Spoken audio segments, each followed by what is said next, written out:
안녕하세요. 논리적으로 생각하는 국어 양병철입니다. 만나서 반갑습니다. 오늘은 선생님이 7월 학평에 현대시를 해설해 주도록 하겠습니다. 페이지 10페이지고요. 그 다음에 29번에서 32번 지문입니다. 됐죠? 29번에서 32번 지문. 현대시 두 편을 설명해 줄게요. 가시 같은 경우는 여러분들 백석의 시인데, 백석의 시 중에서 남신이주 유동 박시봉방이라는 시가 수능 특강에 실려 있습니다.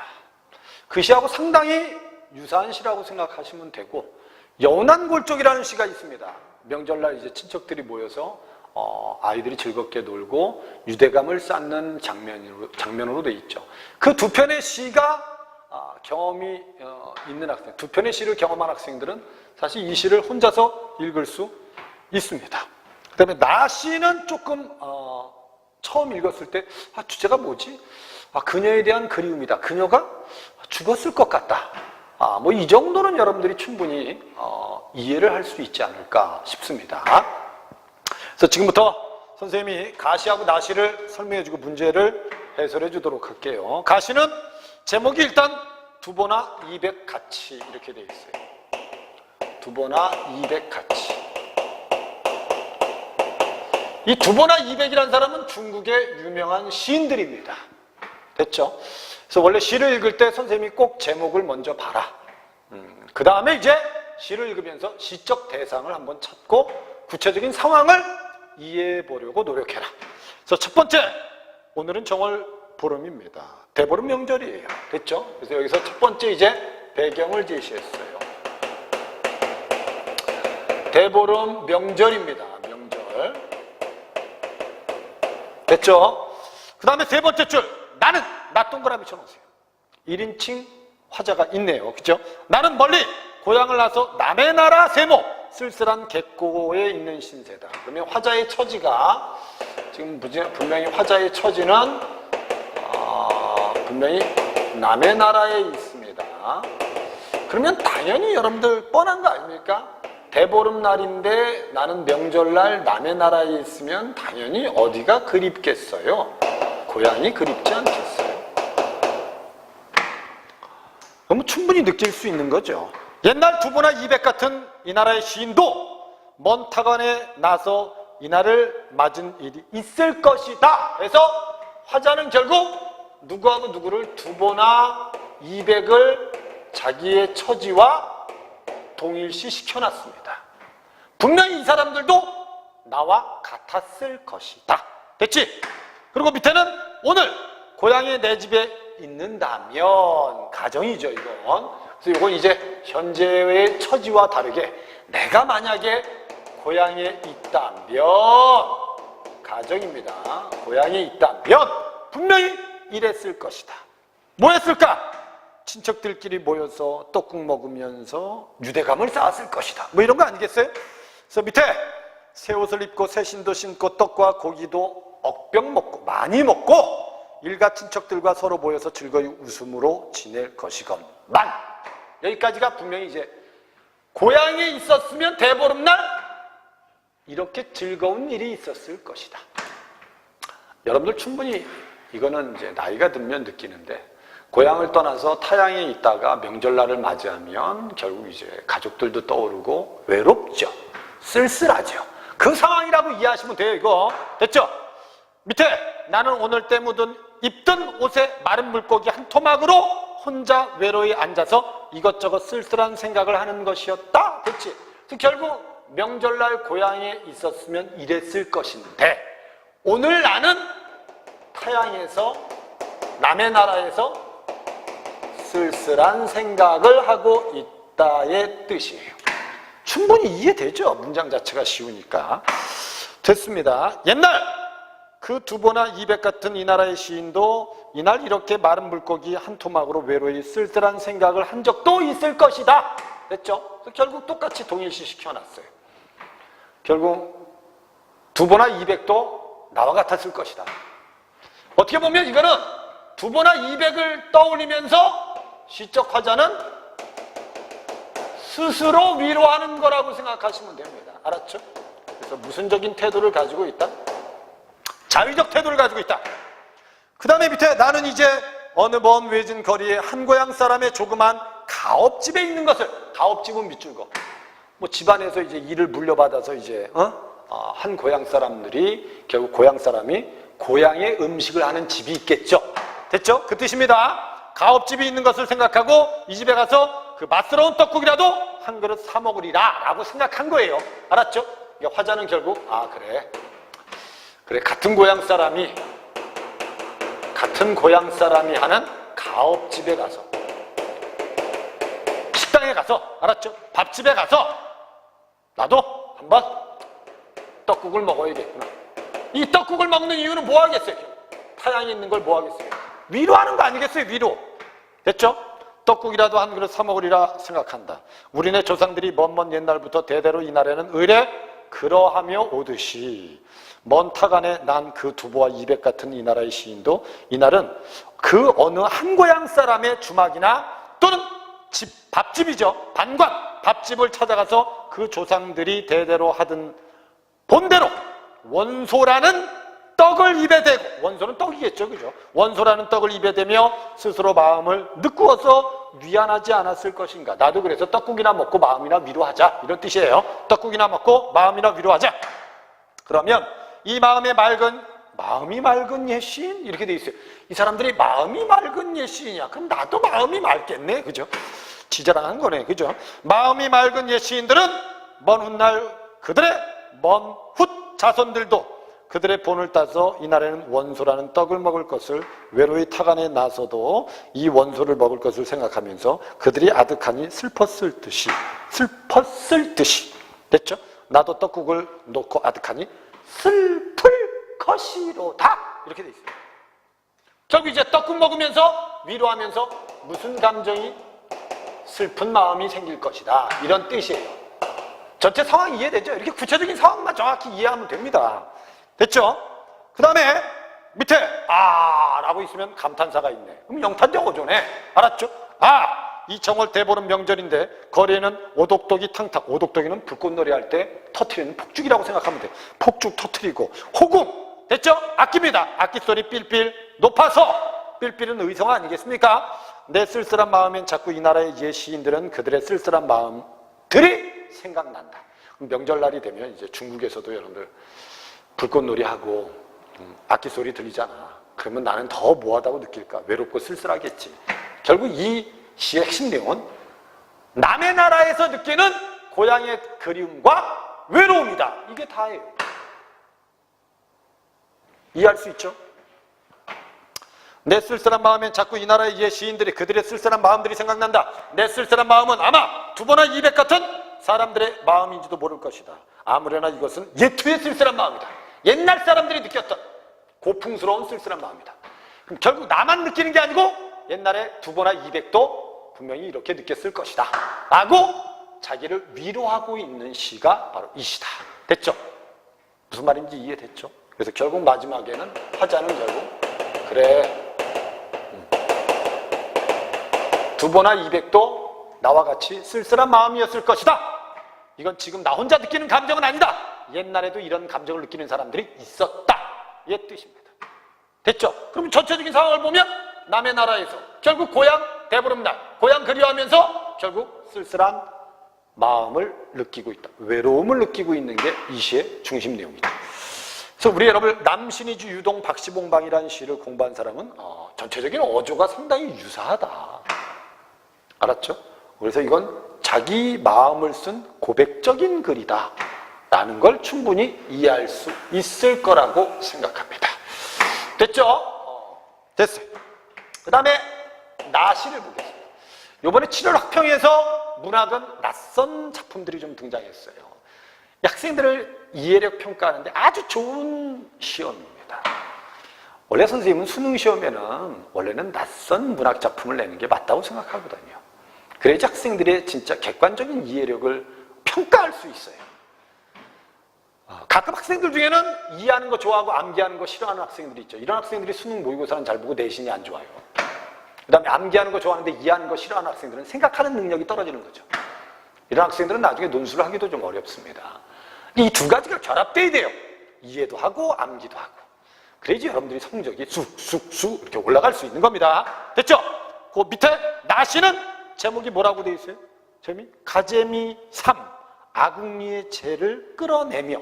이게 지금 문제인데, 가재미 3, 아궁이의 재를 끌어내며. 이게 제목이 좀 긴데 일단 제목 보고 시를 한번 읽어보겠습니다. 됐죠? 끌어내다죠. 미안합니다. 끌어내며가 아니고 끌어내다. 시 한번 볼까요? 그녀의 함석집 귀퉁배기에는 늙은 고염나무 한 그루가 서 있다. 뭐 충분히 이해가 되네요. 그녀가 있고 그녀가 살았던 함석집이 있고 여기에는 고염나무 한 그루가 있다. 요거는 뭐 배경을 제시한 거죠. 그 다음에 밑에 방골에 불 들어가듯 비유죠. 구들방에 불 들어가듯 고염나무 한 그루에 눈보라가 며칠째 밀리며 반복. 됐죠? 몰아치는 오후입니다. 이것도 배경이죠. 지금 눈보라가 몰아치는 오후에 눈보라가 몰아치는 오후입니다. 다 배경 제시한 겁니다. 겨울이네요. 그리고 시간은 오후네요. 됐죠? 추운 겨울이에요. 됐죠? 그녀는 없습니다. 그녀는 없대요. 그럼 그녀는 부재 중입니다. 그녀는 없어요. 어떻게 없는지는 이제 읽어보면 알죠. 나는 그녀의 빈집에 홀로 들어갑니다. 시적 화자가 들어가요. 이제 들어가서 물은 얼어 끊어지고 그 다음에 수검댕이 아궁이는 쾌하다. 아궁이는 텅 비어있다. 됐죠? 그리고 밑에 저 먼 나라에는 춥지 않은 그녀의 방이 있는지도 모른다. 됐죠? 이건 추측입니다. 그래서 아마 이 그녀는 지금 분명히 먼 나라에 가 있는데 이 먼 나라에는 분명히 그녀의 방이 있을 것이다. 그녀의 방이 있을 것이다. 그래서 이제 그녀를 위해서 나는 그녀의 집 아궁이의 재를 끌어냅니다. 그러니까 재를 끌어내는 건 누구를 위해서예요? 그녀를 위해서. 재를 끌어내는 건 누구를 위해서? 그녀를 위해서 재를 끌어내고 있는 거예요. 아궁이에 있는 재를 이 세상 저물 때 그녀는 바람벽처럼 서럽도록 추웠어요. 그녀는 이 세상에 살 때 많이 추웠어. 추위 속에 있었어요. 그녀에게 해줄 수 있는 일은 식은 재를 끌어내 그녀가 불의 감각을 잊도록 하는 것이다. 표현주의죠. 결국 그녀가 없는 이 빈집에 가서 아궁이의 재를 끌어내는 것, 그녀에게 무슨 감각을 잊게 하기 위해서요? 불의 감각을 잊게 하기 위해서요. 그 양병철이가 불의 따뜻한 감각을 알면 추위를 더 춥다고 느끼지 않겠어요? 무슨 말인지 이해되죠? 그녀가 불의 감각을 느끼면 자기가 이 세상에 살았을 때 그 추위를 더 많이 느낄 것이다. 그래서 재를 끌어내는 건 뭐를 잊게 하기 위해서, 불의 감각을 잊게 하기 위해서 그녀를 위한 행동입니다. 됐죠? 괜히 불의 감각을 느껴서 추워 이렇게 느끼지 않게 하기 위해서 재를 끌어내는 겁니다. 됐죠? 저 먼 나라에는 눈보라조차 메밀꽃처럼 따뜻한 그녀의 방이 있을지도 모른다. 저 먼 나라에서 그녀는 오늘처럼 밖이 추운 날 방으로 들어서며 맨 처음 맨손바닥으로 방바닥을 습관처럼 쓸어 볼지 모르지만, 습관처럼 그럴 줄 모르지만 결국 이 사람은, 그녀는 살아있을 때 늘 추웠어.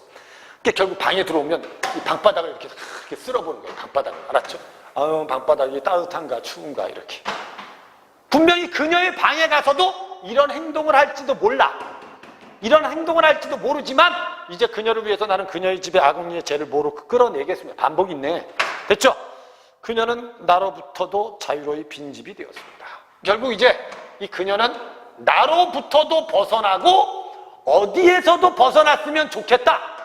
추위에서도 벗어났으면 좋겠다. 그래서 결국 시적 화자는 그녀를 떠올리면서 그녀가 그녀의 방, 먼 나라에서는 뭐를 느끼지 않았으면 좋겠다? 추위를 느끼지 않았으면 좋겠다.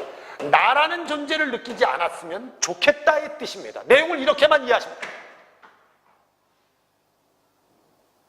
됐죠? 그리고 다를 한번 보겠습니다.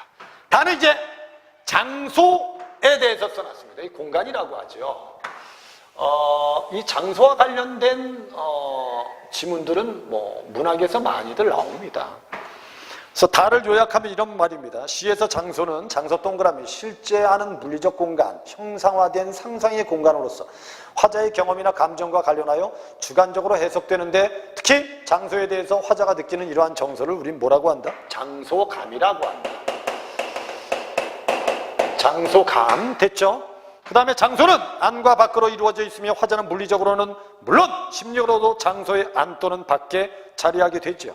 화자가 특정한 장소의 안에 있다고 느끼는 소속감이나 일체감은 장소와 화자 사이의 정서적 유대를 형성해내는데 이렇게 유대감을 바탕으로 한 긍정적인 장소감을 우리 뭐라고 한다? 장소 이런 걸 우리는 장소애라고 한다. 한편 화자가 장소의 밖에 있다고 느끼는 소외감은 화자로 하여금 부정적인 장소감을 갖게 만들죠. 자기가 현재 있는 곳에 대해서 부정적인 장소감을 갖게 될 거예요. 됐죠? 이때 장소에 대해서 화자가 느끼는 소외감은 크게 두 가지 상황에서 비롯되는데 과거에 진정한 장소애를 경험했다가 자이든 타이든 이를 잃게 되어 상실감을 느끼게 되는 경우가 하나이고 특정한 장소감이 형성되지 않았거나 아직 장소에 익숙하지 않아서 특정 장소에서 공감을 느끼지 못하기 때문에 장소애를 느끼지 못하는 경우가 있다. 그래서 A에서 시에 나타난 화자의 장소감은 화자가 처한 현실 상황과 내면의식, 지향점 등에 대해서 알게 해준다. 또한 장소의 시간적 배경이나 그 장소에 놓인 어떤 특정 대상들은 이러한 화자의 장소감, 즉 그 내면의 정서를 강화나 확장 또는 약화시키는 기제로 작용하기도 하며 과거에서 현재로 혹은 현재에서 미래로 시간과 공간의 경계를 넘나드는 매개가 되기도 한다. 이 장소에 대한 설명입니다. 양병철이가 지금 현재 살고 있는 이 장소가 마음에 들지 않아요. 그러면 결국 또 다른 장소를 지향한다. 그럼 그게 이상세계 동경이 되는 겁니다. 이해됐죠? 근데 우리가 가시를 보면 가시는 어떻게 보면 남의 나라에 와 있어요. 근데 결국 대보름날이에요. 당연히 고향이 그리워요. 그럼 결국 남의 나라에 있으면서 고향에 가지 못하니까 결국 현재 장소를 무슨 적으로 느끼겠어요? 부정적으로 느끼겠죠. 이해되셨습니까? 그 다음에 나시도 빈집입니다. 그녀가 없어요. 됐죠? 결국 그녀가 없기 때문에 결국 현재에 있는 장소에 대해서 무슨적인 부정적 장소감이 생길 수 있겠죠. 이걸 생각하면서 연관시키면 됩니다. 29번에 가나의 공통점은 1번이 답이었습니다. 가도 시행 식구가 반복되죠. 나도 아궁이의 재를 끌어낸다라는 시행이 반복됩니다. 알았죠? 그래서 식구 반복과 변주가 있습니다. 변주는 변화를 주면서 반복한다는 소리입니다. 됐죠? 특정한 대상을 청자로 설정 없어요. 특정한 색채 이미지로 탈속적 세계, 속세를 떠나고자 하는 탈속적 세계에 대한 지향은 들어있지 않다. 그 다음에 음성상징어, 아까 뺄뺄이라는 가의 음성상징어가 있었죠. 그래서 생동감 있는 시적 분위기를 만드는 건 뭐 가는 맞다. 됐죠? 그 다음에 명사형으로 종결하면 시상이 집약되는 효과 또는 시적 여운을 주는 효과가 있습니다. 근데 이 시가 명사로 종결된 건 아니지 않습니까? 둘 다. 그래서 답은 1번밖에 없었던 겁니다. 그 다음에 30번 문제는 이건 오답률이 좀 있었습니다. 선생님이 말하는 오답률은 상위권 학생들이 틀린다는 게 아니고 3, 4, 5등급 이하로 내려가면 이제 오답률이 생긴다는 겁니다. 그래서 거기에 기억 미음에 대한 이해로 적절하지 않은 것. 기억은 화자가 물리적으로도 심리적으로도 그 안에 소속되어 있던 곳으로서 정서적 유대감을 경험한 장소가 어디겠어요? 내 고향집입니다. 그 다음에 니은은 화자가 과거에 두보나 200이 겪었던 상황을 경험한 곳으로서 밑줄거 화자에게 장소애를 유발하는 장소가 주막이나 반관입니까? 아니죠. 주막이나 반관은 내가 진짜 가고 싶은 고향을 가지 못하기 때문에 타향해서 자기의 마음을 위로할 수 있는 공간입니다. 됐죠? 그래서 니은은 화자가 과거에 두보나 200이 겪었던 상황을 경험한 곳으로서 화자가 경험한 겁니까? 두보가 200이 경험한 거죠. 경험한 것으로서 화자에게 장소애를 유발하는 장소라고 볼 수 없습니다. 일단은 여러분 경험한 곳도 잘못됐고 됐죠? 화자에게 장소애를 유발한다고 하면 이럴 수는 있죠. 고향을 떠올리는 계기는 될 수 있죠. 그래서 고향에 대한 장소애가 다시 유발될 수는 있다. 됐죠? 그래서 뒷부분은 맞을 수 있지만 분명히 거기 앞부분이 잘못했어요. 두보나 이백이 겪었던 상황을 경험하는 곳, 이게 잘못된 겁니다. 답은 2번입니다. 3번에 디귿은 화자의 정서와 대비되는 분위기가 조성된 곳으로서 공감을 느끼지 못하는 화자에게 소외감을 불러일으키는 장소가 될 수 있어요. 디귿이 뭐죠? 디귿이 어디입니까? 거리죠. 거리에서 여러분 뭐 느끼겠어요? 사람들은 대보름이에요. 알았죠?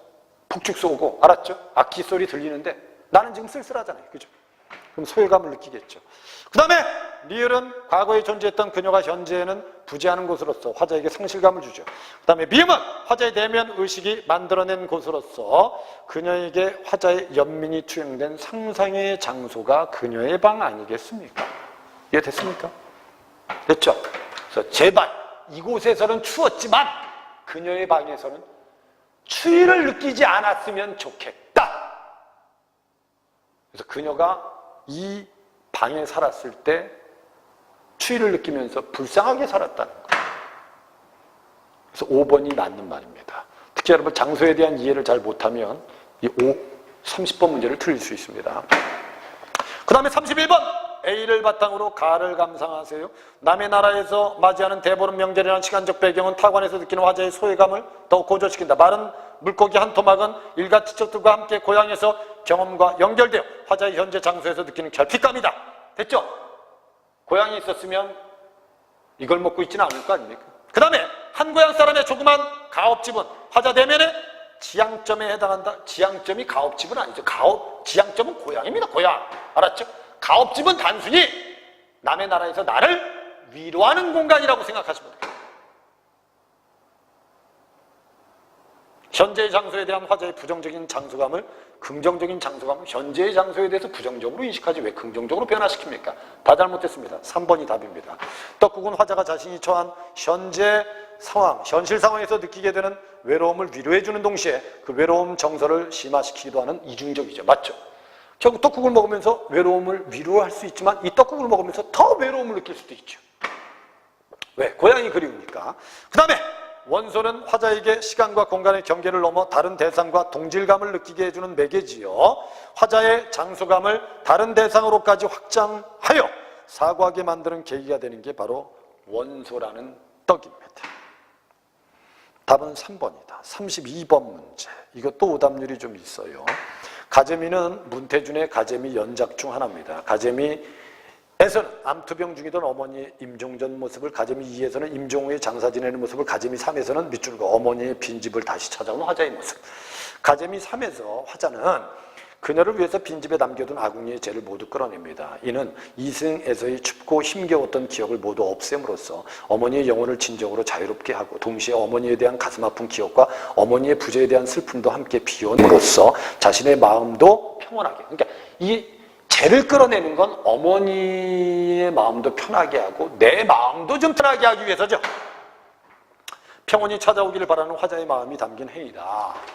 그래서 밑에 1번에 없다, 홀로 쾌하다의 시어에서는 부재, 빈집에서 느끼는 쓸쓸한 정서를 며칠째 눈보라 맞고 있는 늙은 고염나무처럼 서럽도록 추웠던 과거 그녀의 모습, 삶의 모습은 바람벽에 비유되어 있습니다. 식은 재를 끌어내면서 불의 감각을 잊도록 하는 것은 그녀를 위해서죠. 됐죠? 근데 4번에 화자는 그녀가 자신의 삶을 눈보라조차 메밀꽃처럼 따뜻했다고 추억하기를 바란다? 잘못된 겁니다. 눈보라 자체를 잊어버리게 하는 거예요. 눈보라 자체를 따뜻하게 인식하기를 바라는 게 아니고 이승에서의 눈보라를 아예 잊게 해주겠다는 뜻입니다. 그녀를 위해서 재를 끌어낸 것이다. 4번이 답이죠. 밑에 나로부터 자유로의 빈집이 되었다는 것은 재를 모두 끌어냄으로써 그녀의 아픔은 물론 그녀와 관련된 자신의 슬픔까지도 비워내고 싶어하고 있다. 됐죠? 오케이. 답은 그래서 4번이 답이다. 이렇게 푸시면 되는 겁니다. 설명은 여기까지 하겠습니다. 그러니까 가시 나시는 대체로 학생들이 처음 보는 시일 겁니다. 근데 이 시를 혼자 읽고 문제를 해결하는 능력을 쌓는 게 중요하다. 그래서 선생님이 총평에서 얘기했지만 내가 현대시가 약하다라고 하면 9월 모평 전에 시중에 현대시 문제집을 사세요. 요즘 여러분 좋은 문제집들 많아요. 알았죠? 그 문제집을 사서 처음부터 끝까지 문제를 다 풀고 그 다음에 본인이 모르는 어휘라든지 개념어 같은 걸 밑에다 필기를 해서 정확하게 한 번 정도 끝까지 푼 다음에 반복해서 복습을 하세요. 그러면 여러분들이 9월달 모평에서 현대시를 틀리질 않을 겁니다. 이해됐죠? 그리고 문학은 범위를 넓힐 필요가 없습니다. EBS 수능 특강이나 수능 완성에 있는 문학 작품만 보면 충분합니다. 왜냐하면 수능에서 낯선 지문이 나오면 현대시 한 편, 혹 수필이 출제되면 수필 한 편 정도가 낯선 지문으로 등장하지 나머지는 대체로 여러분들이 수능 연계 교재를 봤다면 한 번 정도는 경험했던 지문들이 나올 가능성이 큽니다. 알았죠? 특히 현대시가 자신 없는 사람들은 선생님이 지금 분석해 준 것처럼 이해하면서 읽는 습관을 가지세요. 제발. 필기를 해서 암기하려고 하지 마시고. 됐죠? 수고했습니다. 선생님하고 다음 동영상 시간에 만나기로 하고요. 여름방학 계획 잘 세워서 9월 모평에서 좋은 결과를 얻길 바랍니다. 화이팅 하시고 선생님하고 다음 시간에 만납시다. 수업 분다 고생했습니다. 감사합니다.